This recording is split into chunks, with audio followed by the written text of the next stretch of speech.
Hey everybody, welcome to my channel. Hope all of you are doing great. Today is Sunday. Currently it's 1:10 p.m. in Tallinn, Estonia. And welcome to my channel. On this episode, actually, it's going to be a live video. I have received some questions through Facebook and Instagram, so I have collected some of them. Most of them are actually going to be related to travel topics, but however, there are some generic questions. So I'm gonna pick my phone up, go to my Instagram story where I asked about Q&A. Ask me anything that you guys wanna ask. So it's here, and I got the questions in front of me. So I'm gonna go one by one. If you have anything else that you wanna ask while the video is going, go ahead, and I'll make sure to answer that while we are talking. So without losing time, let's get started. So our first question is coming from Mark, and he asked me that what is your favorite Netflix show? To be honest, I am not a huge Netflix fan. I guess, watched only a few times in my life, but the best one I have watched was probably the Game Changer movie. That it was this movie that I watched a few months ago. It was about like going like vegan, vegetarian, and cutting the meat. So it was something interesting that I kind of had a idea of, looking at it and understanding the perspective. So that was pretty interesting. But apart from that, mostly I have watched one of my favorite comedians. His name is Russell Peters.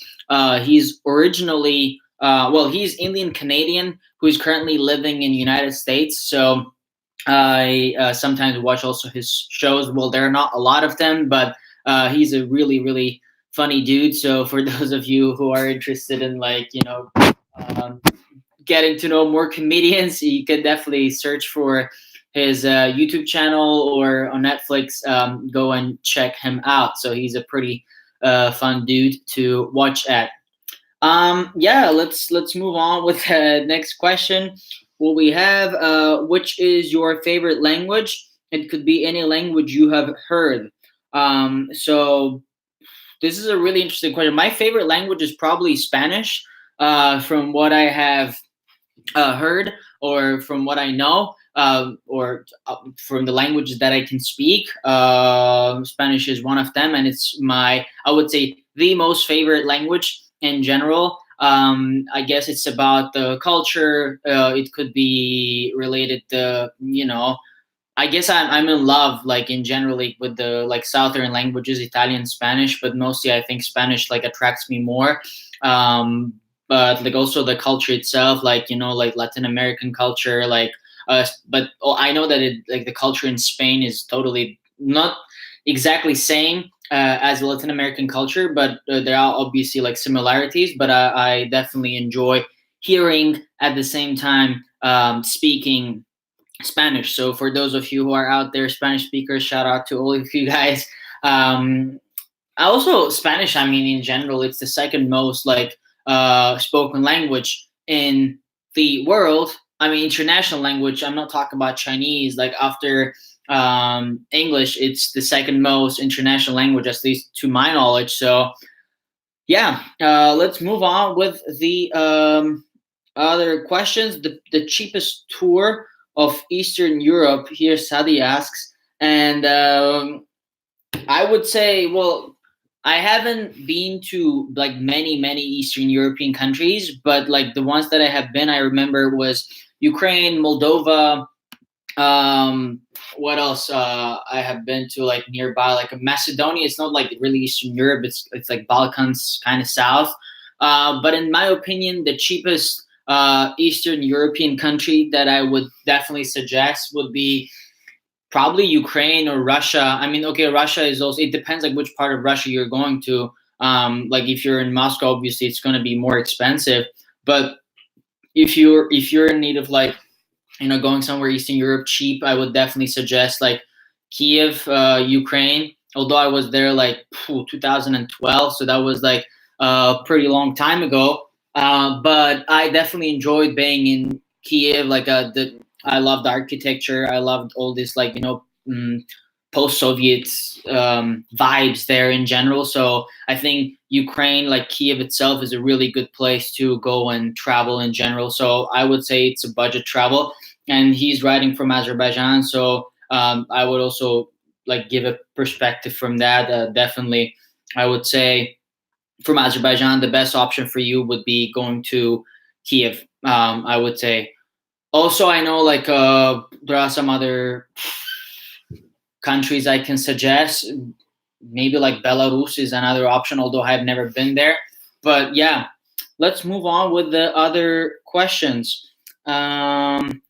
Amy says, I love watching all of these videos. Thanks for all the content.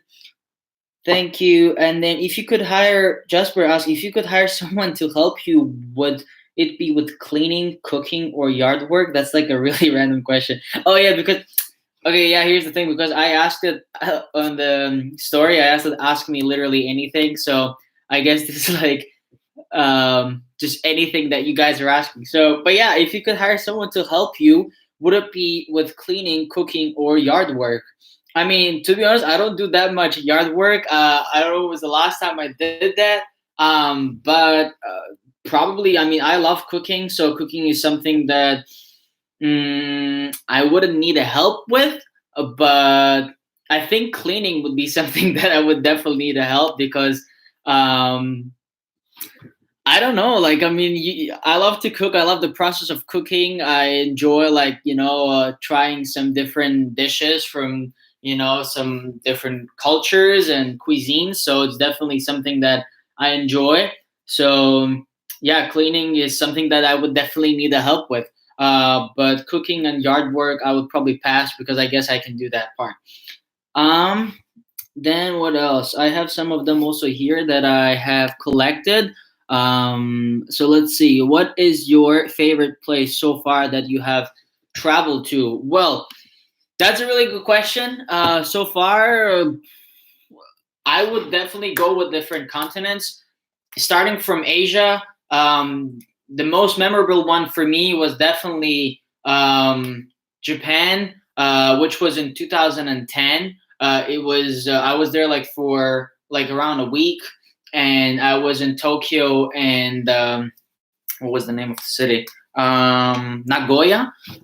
Those were like really good cities itself. I mean, Tokyo is huge. I mean, obviously, 10 years has passed. I'm sure a lot of things has changed. There was like a huge earthquake issue that happened in Japan, and well, I went there before that. But the thing is that I really love the Japanese, like the people itself. I mean, they're super helpful. Like, although I don't remember how the situation right now there is. I mean, with the language barriers and stuff. But like 10 years ago when I was there, especially in Nagoya, like I mean, Nagoya is not like a main city or anything at all. So like when you're there, you're in the street, you wanna ask something, or well, now you have Google Maps and stuff, but at that time, like we needed like some directions to some location. It was pretty tough. Like you need to approach people and ask them stuff in person. So that was one of the main barriers that we were having when I was back there. But people were doing their best. I think it's something that's coming from like Asian culture that like if there's somebody who doesn't know their way around or stuff, like try to be helpful to them. So I even remember there were people like who actually like went with me like till the last like part of the location just to show everything and just trying to be helpful. So that was pretty nice of Japanese culture. So I really enjoyed being in Japan. Also, like the food was totally different. That's something I was not I was not used to. So that's something I could definitely mention. Coming to Europe, my most memorable like trip. I mean, I there are two things that I really enjoy that I really like care about when I travel, or the place when I choose where to live. I mean, I always like try to pick. I mean, obviously, that sometimes you cannot pick things, but I mean, obviously, two things that I really enjoy the most. First thing is the sea, the water. Like, if the location, the place where I'm gonna be staying is near the sea or like ocean, lake, or a river. Like, I mean, that's like a totally, big advantage. Like I would definitely go for that. And the second thing is that I really enjoy like like green locations like forest, the park. Like if it's near parks, I mean that's like super awesome. And so that's from that perspective. Like I really enjoyed like Sweden was really beautiful.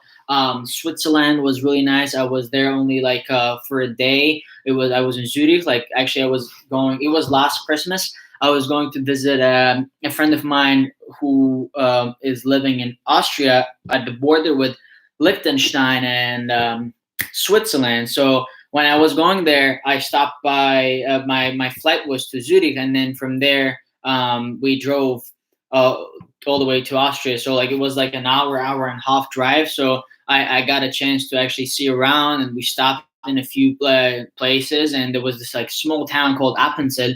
It was like in the eastern part of Switzerland. It was beautiful. So I really enjoyed that. I think this is something. This is like country that I would definitely go back again and see what's up there. Let's go with the next question. Is what place is in top of your bucket list? So where would you like to travel the most? I have mentioned this several times. I'm really in love with like Balkan countries, especially Bosnia and Croatia are in my like main top list that I would definitely would love to go and explore. So yeah, I guess like well, there's not a really actually there is a really random reason. I guess I have mentioned it before early, but the most like important thing or like the thing that actually attracted me to Croatia and Bosnia is actually their flags. Like when I was a kid, I had this like collection of flags that I was always like collecting, and the national anthems of the countries that I was like in love with. So I really loved the flag of Croatia, and that was the main thing that kind of like attracted me. I was like, yeah, I gotta go there and see what's down there. So yeah, Croatia and especially well to Zagreb to their capital, and then Bosnia to what was the capital of Bosnia? Sarajevo. So yeah, those two cities are probably in my bucket list, and go check it out. The next thing is what cannot you travel without? Well, probably that would include my backpack, because I don't like to when I travel. I don't like to like have a big luggage or something. First of all, it's going to cost a lot and some extra money. Why would I pay that? And probably my backpack. Um, I mean my phone because I need to survive somehow. Like Google Maps is like my best buddy. I mean, if I don't have Google Maps, I don't think how I would be even able to survive without that. So yeah, guys, for those of you actually who just joined, let me go through one more time that I'm currently doing a Q&A. I asked on Instagram several days ago to ask me anything, so you guys ask there. So I'm answering those questions right now from there on my phone. So if you guys have anything specific, you can ask right now on the comment section here, either on Facebook or on YouTube, and I'll make sure to answer if you guys want me to answer right now, or you can just ask me for the next Q&A. I don't know when I will be doing it. I mostly do it like once in 2-3 months, so it's pretty rare. So you have the opportunity right now to ask, but if not, just go ahead and ask me on Instagram. So I will make sure to get back to you. It could be anything about traveling or education or anything in general. So yeah, anything. Back to the questions that you guys asked. Let me actually, yeah, to the question that you guys asked. What cannot you travel without? As I said, it would be definitely my backpack, as I said, because I got to put my like shirt there, some other like pants or anything, and Google Maps, my phone. Like I cannot survive without my phone, so I need that to actually move around and find my way. So yeah, that would be my answer to your question. The next question is, yeah, as I said, mostly the questions came was related to traveling. So I'm doing my best to answer it here. But as I said, you can ask me anything related to Estonia or United States or Spain in general, or anything to Azerbaijan, because that's where I'm from. Do you prefer solo traveling or with someone else? To be honest, I it's like kind of 50-50. I haven't done that much solo travel, to be honest, but I really enjoy being in a company with someone. I mean, I think my max would be like 2 to 3 people if I'm in a group, or like if I'm with a friend, or I think I really enjoy that. But like, I mean, solo travel gives you so much like freedom and comfort. Like you can just go ahead and you can just go ahead and travel around to wherever you want. So I think I really enjoyed solo travel from that perspective. And but with the group travel, I guess that's the main thing with that. Like, I mean, you're with friends, or with somebody that you actually enjoy like spending time. So I guess that would be super nice too, in terms of like moving around. So I think I would go for to be honest, I would go for a group travel because I think that's something that I would really enjoy doing that. The next question is about food. What food from your home country do you miss the most? I think the most like the food that I really enjoy from back from home are dushbara. This is like this soup which is really famous that we eat during the winter time. So I'm definitely missing that from my grandma. Then there's another khingali. Actually khingali is actually a Georgian food. However, there is another Azeri version of that food that is really famous, especially in the western part of Azerbaijan, like where I'm originally from. There's a city called Gadabe, and the main difference between Azeri khingali from Georgia and khingali from the western part of Azerbaijan is the meat, because in Georgia they put a lot of meat in the and design and everything. The way the khingali looks like is totally different. But the ones that are in western part of Azerbaijan, we don't put their meat, and we make it totally in a different shape, and we add onions there and potatoes and some yogurt, so it looks way different. And yeah, you should check it out. I mean, it's delicious. It has like a lot of calories inside, but I mean, if you eat that, you're just like full for the for the rest of your life probably, or something like that.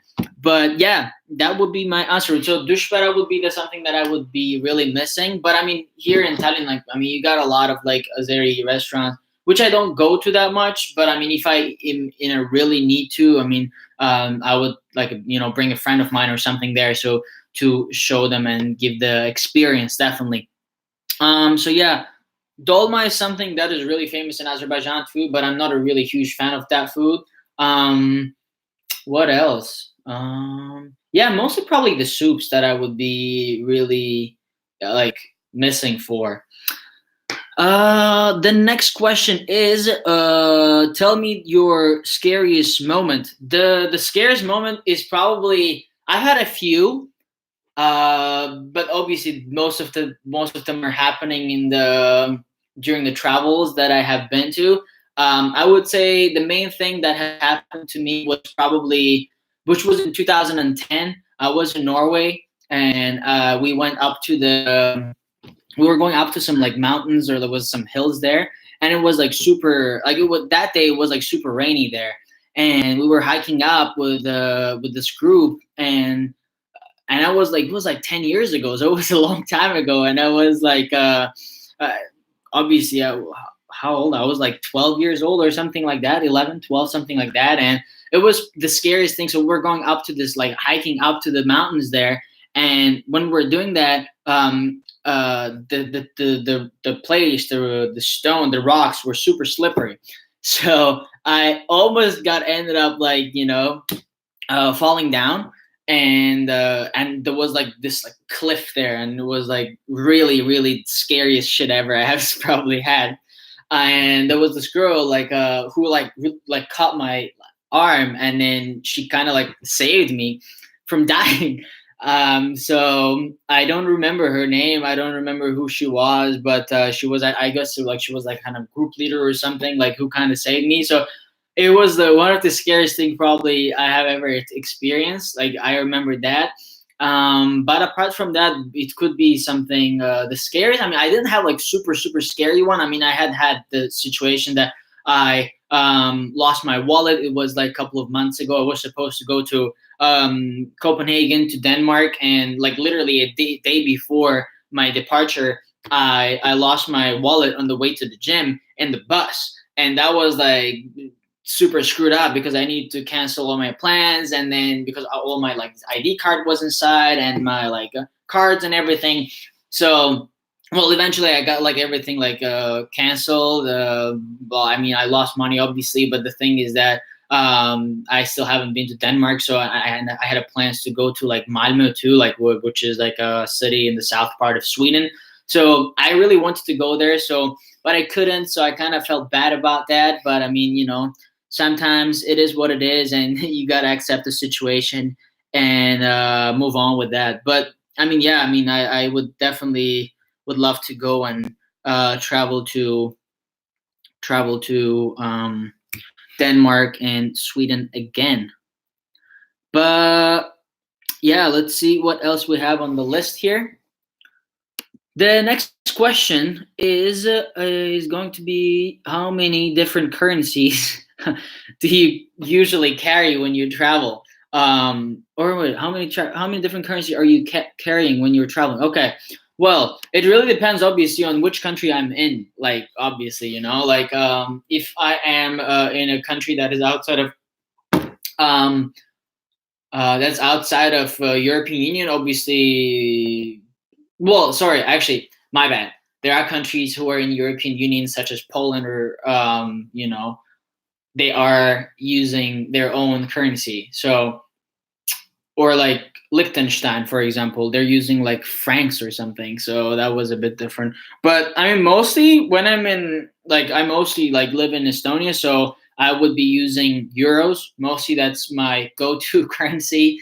But if I'm in a different country, for example, Poland, like I would use zloty. Obviously, I would just change them. But mostly, I just like, especially in Estonia, it's super like comfortable. Like you just need to have your own you know, your phone with your, or sorry, your cards, like bank cards, or you can even pay with your phone too. So that what makes it super comfortable in Estonia. That I mean, you don't carry cash. I mean, it's really easy from that perspective. Like compared to like Spain or in Italy, like you mostly pay with the cash. You know, so that's, I think, the main difference that Estonia brings you. And yeah, let's see. The next question, what we got here is, what is? Oh wait. Say that. What have you brought that you? What? Oh yeah. What did you bring to your travel, and that you actually haven't used? That's a really interesting question. I mean, I'm not really sure like what to specifically answer for that, but I would probably say, um, probably like some of my clothes. You know, sometimes when you just like carry them with you, like you don't actually are in a need to carry that specific clothes. So probably I would say those clothes that were just too much, that I didn't actually need to carry with me. So, but mostly when I'm traveling, I mostly like go for like maximum of like a few days of travel. So I just have my backpack with me, and I have all the necessary things. You know, some shirts and, you know, some pants or shorts or whatever I need, and just keep it super simple and basic and straight to the point. You know, so I don't think right now. I mean, I'm actually having something that in a really excess need of. But yeah, let's move on with the next question that you guys asked was, what's the longest you have been away from home? Probably the longest I have ever been from home was, well, yeah, in last 4 years, I only visited back home once. So I guess like around 2 point, like, you know, 2.5 years or something. That would be the longest probably I haven't been at home. And also like another question is that, what is home? You know, like for me, like if we're talking about like back home in Azerbaijan, yeah, that's gonna be like 2.5 years. That's like my max, like from Azerbaijan. But like now, like I consider Estonia my home right now. So I mean, it's my second home technically, but that's where I live right now. So that's why I would say that in Estonia, I mean, I don't leave Estonia that much, but if I'm leaving it, like it would be just for a couple of weeks or months max. So, and then I'm back. Yeah, so that would be probably the answer to your question. But I guess you asked the question from Azerbaijan's perspective, which was so I left in 2015 and I was only back home once. So, but yeah, let's move on with the next question, which is a dorm or a private room. This is actually a really good question, especially if you're a student. Um, so here are the two perspectives that I'm going to give from my side. The first one, if you're a student. So if you're a student and if you're moving somewhere for the first time, I mean, especially if it's a foreign country, I would definitely suggest you to stay in a dorm in a shared place. Obviously, like if you're capable that you can go ahead and get a private room or something. I mean, cool, but I'm not a big supporter of that. There are several reasons for that. First of all, because you're in a new country and you have no like fucking idea where you about the culture. I mean, obviously, if you haven't lived there before, for example, in my case, it was in Estonia. I came for the first time. I I stayed here and I was like, I didn't know like what to expect, like totally like northern country. I have only been Estonia for like once before, but it was for a really short time, and I didn't remember much. And I think yeah, if you're a student, definitely the main go-to place for you, especially from accommodation perspective, would be staying in a dorm, because you can get to know the other person, you can get to know how to live with the person from a different, background. So that's something that I got to experience in my first year. So it was really nice. And then also, if you have an opportunity to actually like share the apartment with someone, that's also like an option. You can definitely do that too. But like taking like a straight, like if you're coming to a new place and taking just a straight like private room for yourself, like in a, I mean, you could do that, for example, in the dorm, and because you're still going to be surrounded by the people that you don't know, and so you will still need to go out and talk to them. For example, um, I remember back in my dorms in Tartu University, it was like we had this boxes, let's say, like you enter to the whole like dorm apartment, like, and then you have like three different rooms, and in each room there were supposed to be like two people staying there. So that was, and you still needed to, even though you were gonna still live alone, you were gonna have like at least like 4 or 5 different people on the other side of the box, so you can actually get to know and talk to them. So it was something that pushed you outside of your comfort zone, even though you're introvert. So it's something that I really always suggest to somebody who is moving to a foreign country, especially as a student for the first time.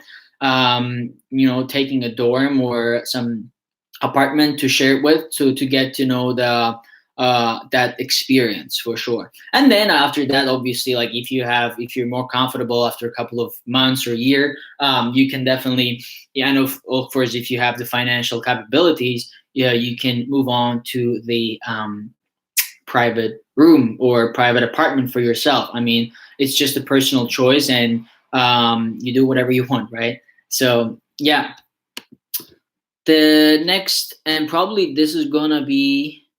Oh, actually, I have two more questions. So this one and the next one. So let's put this one actually. Yeah. So the next question is tea or coffee. This is it's a good question. I like that. In my case, it would most probably be. Um, I mean, I really enjoy having a tea. Also, coffee. I actually started like having coffee recently. I mean, I was not like a really big coffee fan, especially before moving to Estonia. I mean, before leaving Azerbaijan, let's say. I mean, I don't remember how many even like coffees that I drank back home, like back home in Azerbaijan. So it was pretty rare for me. So coffee is something that I actually started like, tasting and drinking it slowly in the last couple of like 1 2 years actually. To be honest, I'm more of a big water guy. To be honest, I mean I don't drink much of neither tea or coffee because I know in a lot of people. For those of you who knows like Azeri culture, they know that like in Azerbaijan, like we're known as a tea nation. People drink like like a ton of tea a day, and it's kind of like an addiction. So I used to drink a lot of tea as well, but now it's just like, I don't know. Now I just don't feel that necessity that I should have like a tea or specifically coffee. So, but if I need to pick out of tea or coffee, I would definitely go for tea. But coffee is also something good, especially if you're working or you have like some studies going on, just to more have that caffeine in your blood. So, but yeah, let's see what are the next questions. And actually, this is going to be the last one. Hold on. Which one was that? I picked it here. Yeah. Window or aisle. I cannot pronounce this word. Aisle? Ale seat. Ale? I have to see how you pronounce it actually, because I always see this word. I think it's ale seat. But let's ask to Google. And aisle. Oh, aisle. Shoot. Okay, that was totally different from what I thought. So it's an aisle seat. And yeah, so it's an aisle seat. And the question goes that window or an aisle seat, which one do you prefer?